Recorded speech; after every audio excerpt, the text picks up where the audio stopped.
Shabbat Shalom. Thank you, Philip. It was doing that weird thing that happens sometimes. While I was typing my notes for this sermon, I do it, obviously, a little bit earlier in the day. And as I was typing this, early Friday afternoon, it was sunny, but thundering. And I know it's a little bit later right now, so think back to a little earlier in the day. And it was sunny. The sun was shining. It was beautiful outside, really. I mean, it was like gross and hot, but other than the humidity, it was beautiful. And it was sunny, but it was thundering. And I remember thinking in that moment that I can't remember the last time I heard thunder. I can't remember the last time I had to think about thunderstorms. It's been so long since I've had to even think about thunderstorms. And my husband, Ariel, he came in actually earlier that day. It wasn't even thundering. It was just beautiful. And he said, I'm going to have to move our car up because we live on the first floor of the apartment, and we park at the ground floor. So he's like, I'm going to have to move our cars up. And I thought, it's so weird and kind of funny that we're worrying about moving cars up, because literally as he was telling me this, the window behind him was open, just the sun was streaming in, and it was beautiful. And our worry is about flash floods, because that's what the weather forecast said.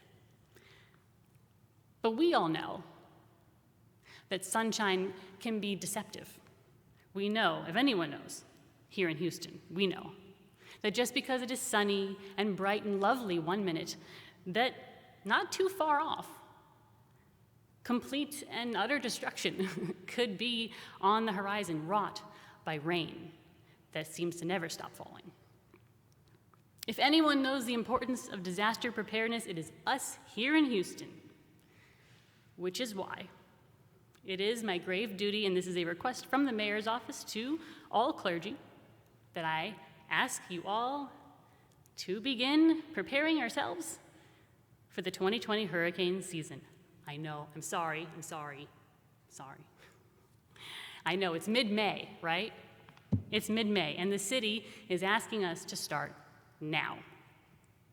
But you know what it's like. The few days before a storm is scheduled to hit, what does everybody do? Everybody runs to the store. Everyone runs to the store and buys bottled water and buys shelf-stable food. They gas up their cars. We do the things we have to do. But if, God forbid, there was a hurricane to happen now, and we'd all rush to the stores, we'd find shelves that had already been depleted by people who've been hoarding water and toilet paper unnecessarily for a long time. And we'd be on top of each other, be breathing on each other and touching each other, grabbing, fighting over, God forbid, the few items that were left.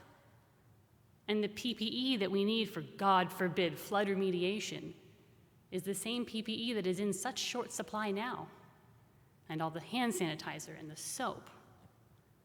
There would be no way to safely or ably prepare for a hurricane if we all did it at once. So, Mayor and Judge ask that we do our preparedness for hurricane season a little bit early.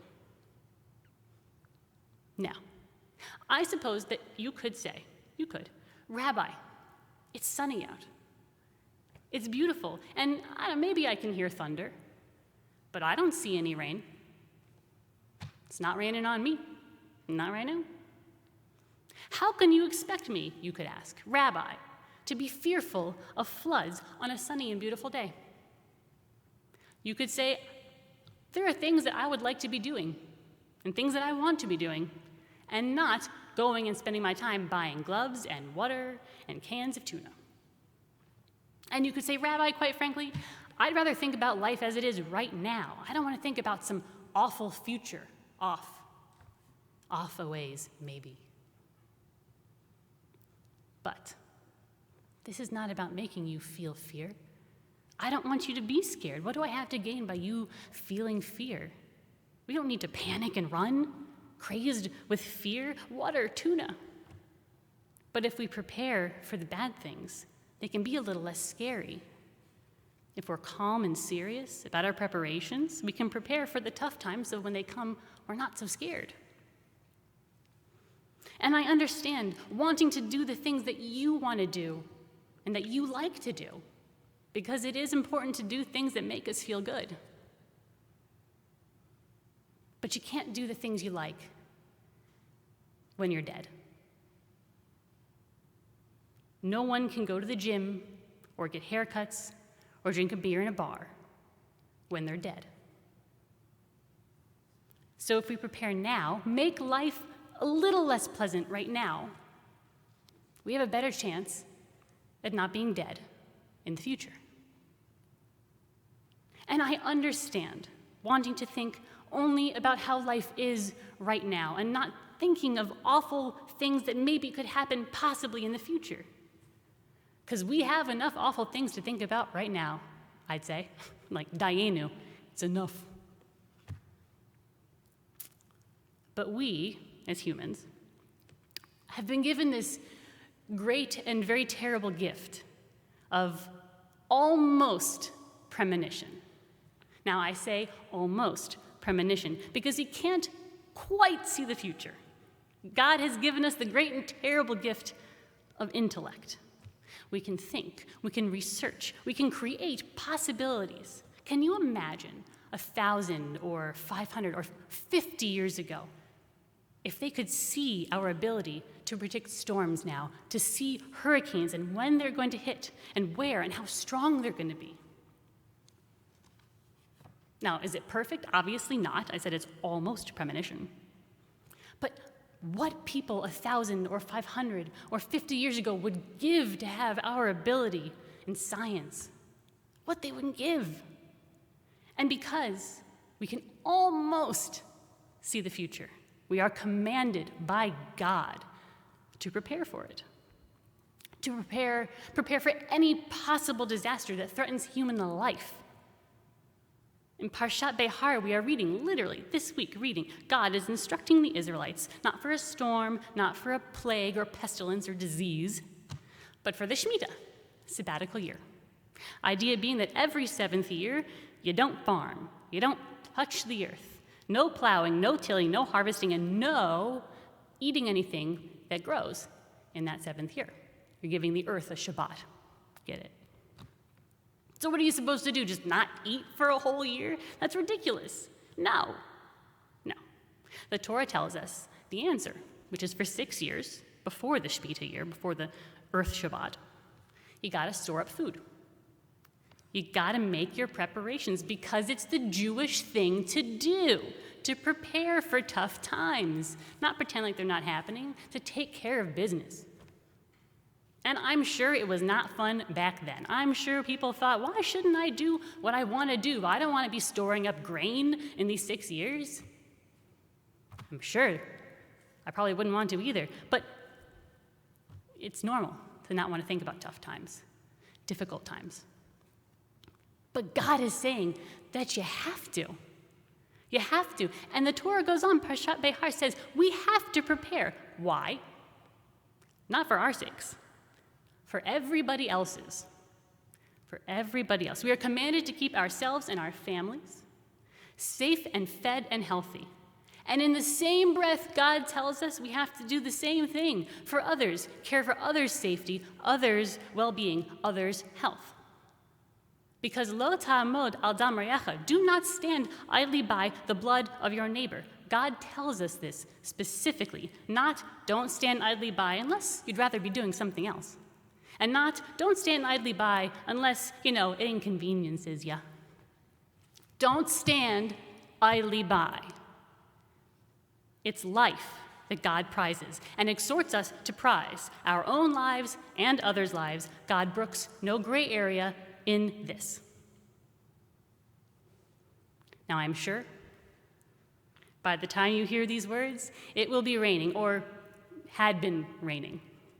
And if not, the point remains true, because at some point it most likely will pour and pour and pour. The intelligent thing to do is to move your car up. In case of a flash flood, you'd rather not duke it out with insurance. And the intelligent thing to do is to start your hurricane preparedness early. And because we are so early, thank God, you can do it at your leisure. No mad, fearful rush to the grocery store. Add a few things to your list every single time. You'll build your supplies with plenty of time. And in case of a hurricane, we don't have to rush out and be up in everyone else's business and breathing on each other and touching each other. Ugh. And God forbid we should be without supplies in case of a hurricane. And the intelligent thing to do is to keep your distance, wear your mask, and yes, temporarily miss out on all of the good and wonderful comforts of life before. No matter how uncomfortable or unhappy it feels to us, and it does feel uncomfortable and it does feel unhappy because it's true. Those are terrible things that we're being denied, and it's happening to me too, and I'm sorry that it's happening to you. I am. But it's better than being dead. This disease is killing people, and this is better than killing somebody else with this disease. God forbids us from being cavalier with our own life and with other people's lives too. Let us mourn the loss of the feelings of normality and stability, the loss of senior years and graduations and weddings, and the fact that it's safer to wave to grandma and grandpa than to hug them. Those are terrible losses for us, and we have to mourn them. But we will have happiness in the future, because even the darkest, bleakest night is followed by a sunrise. It has always happened. I keep you all in my prayers every day, and I think of you all the time. Be good to each other, and be good to yourselves. Shabbat Shalom.